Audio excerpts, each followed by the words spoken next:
Right, let's show you what a warhorse can be trained to do, how we can maneuver on the battlefield and how we can avoid the foot and how we can take advantage of our height and our reach.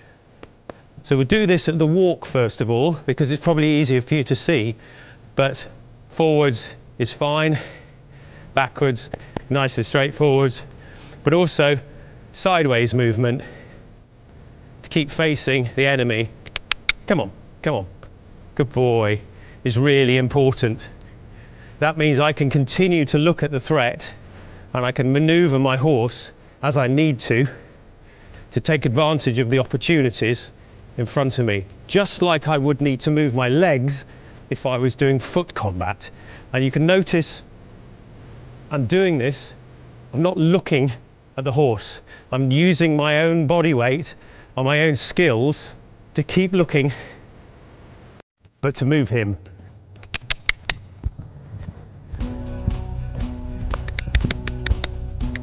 Good boy, good boy. Now, Warlord can do some fancy things like this. They're not necessarily battle maneuvers, but they are showing him what he can do. And there are maneuvers. Reversing is one thing, and obviously rearing is another area. Come on. Just lifting off a little bit could be useful in a battle situation, just to make space amongst the foot soldiers. Imagine you're bogged down, surrounded by foot, and what you're doing is you're using the horse to kick and to push. Just threatening the foot, getting them to spread out, and then you go away. You don't stay there, you make space, then you get out of there and get a lance. This spear, or rather this stick, because it doesn't really have a spearhead on it, this is for training, is about the size of the lances we see on the Bayeux Tapestry, so middle of the medieval period. Not particularly long, what's that, about 8 foot long, quite thin, doesn't need to be particularly thick, because you just got to stab somebody with it, but it does give me quite a lot of reach away from where I am on the horse. If I need to stab, I can do that. We see people like this on the Bayeux Tapestry, throwing potentially. We also see people couch lances. It's a transitional period. We have a transition in the shield type. We have a transition in a lot of the equestrian techniques.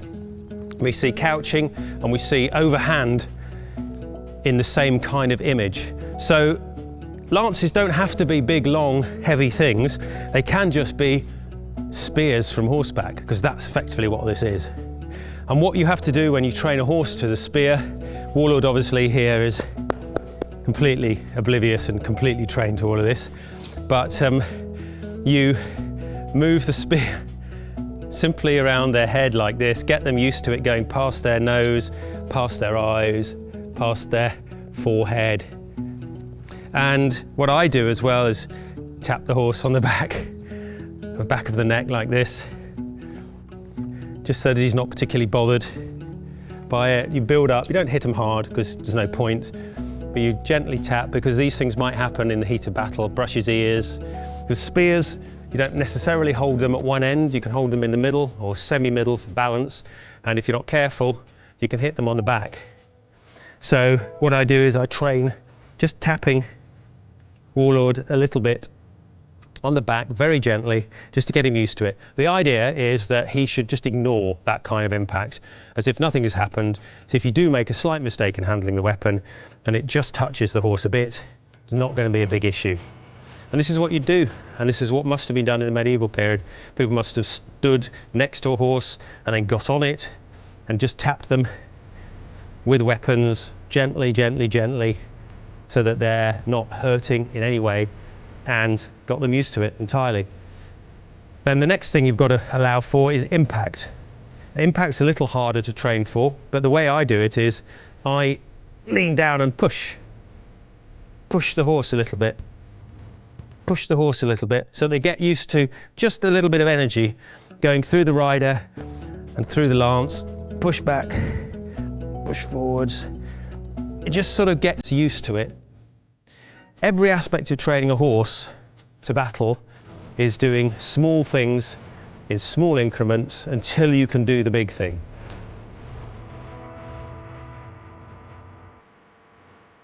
These two things don't go together. They sort of do, there's a shield and a sword, but this is a 15th century arming sword, single-handed sword for use on horseback or on foot.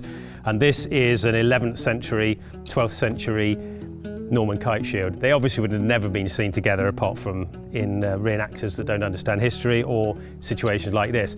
But it's still a sword, it's a one-handed sword, and it's a shield. And of course you can see all the action I've got, the horse, around here. I can cut, I can stab, not too far out, but I can stab there. I can also stab on this side. My feeling is though, with a Norman shield, you would almost always have used a spear this way because it gives you longer reach. But we see in the 15th century treatise about how to strike with a sword, and a lot of them talk about having the sword on this side, riding towards your enemy and bringing the sword around this way. Now it's interesting because a lot of people think you just chop this way. But of course, if you're riding towards somebody with your sword here, the other person knows exactly what you're going to do with the sword, which is you can bring it down. If you're riding towards them with a sword here, they're not quite sure what you're going to do. It can come sideways, it can come all the way over, or you can not actually do anything at all. You can just ride past them. So they talk about this being what's called the murder stroke on horseback, which is to go around like this. This would have been terrifyingly effective against foot, because you ride past foot, and there's a big swing, clang, on their helmet, on their head, and they'd be very badly injured or dead. Bring it back again. So this is the biggest arc you can do. Also, it keeps your sword in front of you. If you're here, you're vulnerable. You've got all of this area is open, and if somebody stabs you, well, you've got nothing there. If you've got your sword here, and the sword is doing this arc, it's actually acting as a protection for you, so it's staying in front of you, which is a very important part of fencing. You try to avoid giving anybody a big opening like this. We'll see it in the movies and on telly. It's not really the way you should fight. You've got to keep the sword in front of you, like this.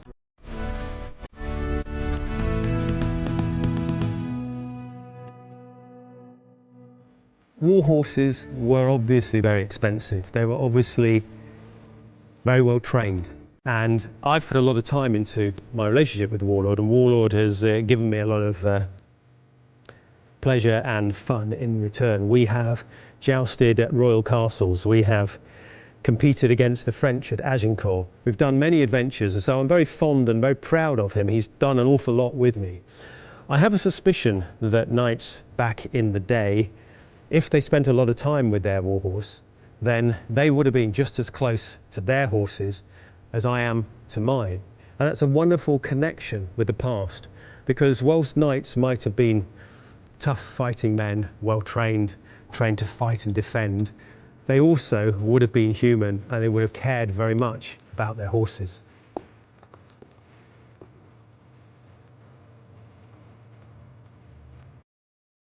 Thank you for watching. Like and subscribe if you haven't already, and we'll see you next time.